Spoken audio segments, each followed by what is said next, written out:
After graduating, Simone will continue to train at the SU tennis facility for 3 years as she pursues her professional aspirations. Year after year, fishermen from all over the country and the world come to the Salmon River to catch the coho and chinook salmon at this time of year as they make their way up to the hatching center to spawn. With gas prices as bad as they are, some customers don't even want to take the receipt.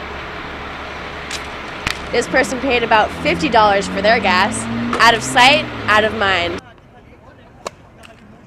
The tournament featured some of the biggest names in pro tennis, like last year's champion Samantha Stosur and 27-time Grand Slam champion Serena Williams. The field behind me is hopefully where we will begin to see turkeys collect to feed off of the corn that's been left over from this year's harvest. Last season, Coach Doug Marone approached Sean and asked him to give a motivating speech in front of the entire football team.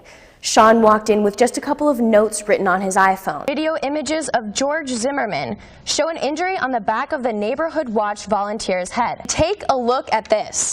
A brave middle school student runs up to the front of the bus when he notices the bus driver slumps over the steering wheel. 13 years old, there's no way I could actually pull that kind of maneuver off in that kind of a situation. No, me neither. I mean, at 13 years old, I barely knew how to tie my shoes. Most Americans are quick to pull their turkeys out of the frozen section at the grocery store. But keeping in line with Thanksgiving tradition and spirit, why not try hunting for one? You're going to be very exposed if it does come, so you have to be no movement.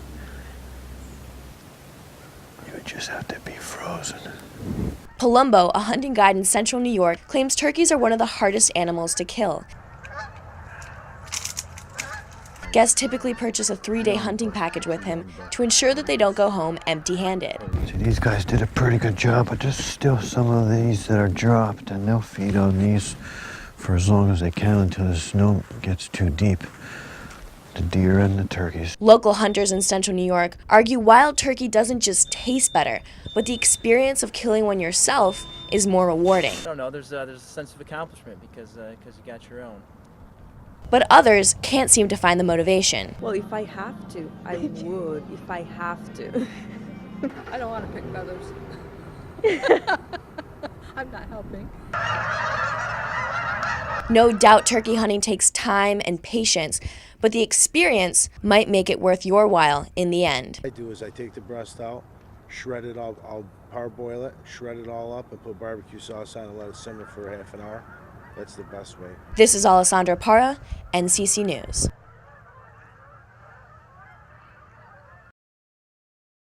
Too long, and Syracuse is your next. You see it all the time. College athletes packing their bags, leaving the nest, and moving on to play pro sports.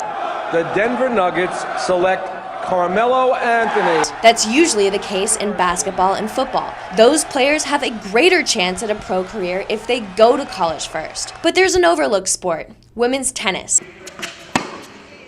The highest paid women's sport on the planet. Unlike men's basketball and football, almost all women that make it in professional tennis skip college entirely. Finally, she can release the tension. But former Syracuse women's tennis player Simone Calhorn and senior Emily Harmon are looking to change that.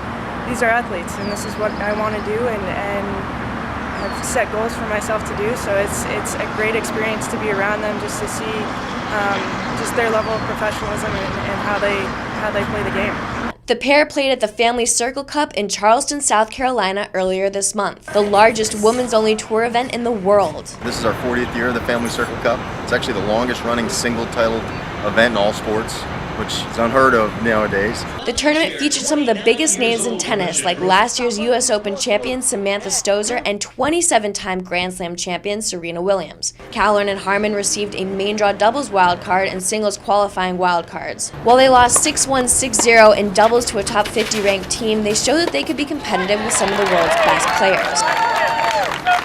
After every changeover, they would run off the court, and their energy was awesome, and we really just good young ladies that are unbelievable role models for all the young girls who are here. In singles, Calhorn took former Australian Open doubles champion Mirana Lucic to 3 sets. Only a handful of players have ever made it on tour after going to a traditional 4-year college, including #1 doubles player Lisa Raymond and top 100 singles player Irene Falcone, who were both at the Family Circle Cup. Everyone wants to succeed. Everyone's trying to steal your lunch money. So I think that the level of commitment and the hard work is exponentially more but it's nothing that's not attainable, especially for an elite college player. The college path may be the harder path to take, but in the long run, it could definitely pay big dividends. I'm a huge believer, in college tennis. I'm a huge believer in developing, your game as well as just, you as a person and getting an education while you're doing it. Once Harmon graduates this spring, she'll join Calhorn on tour to continue pursuing her professional aspirations. Both girls will have graduated as 4.0 pre-med students. In Syracuse, this is Alessondra Parra, NCC News.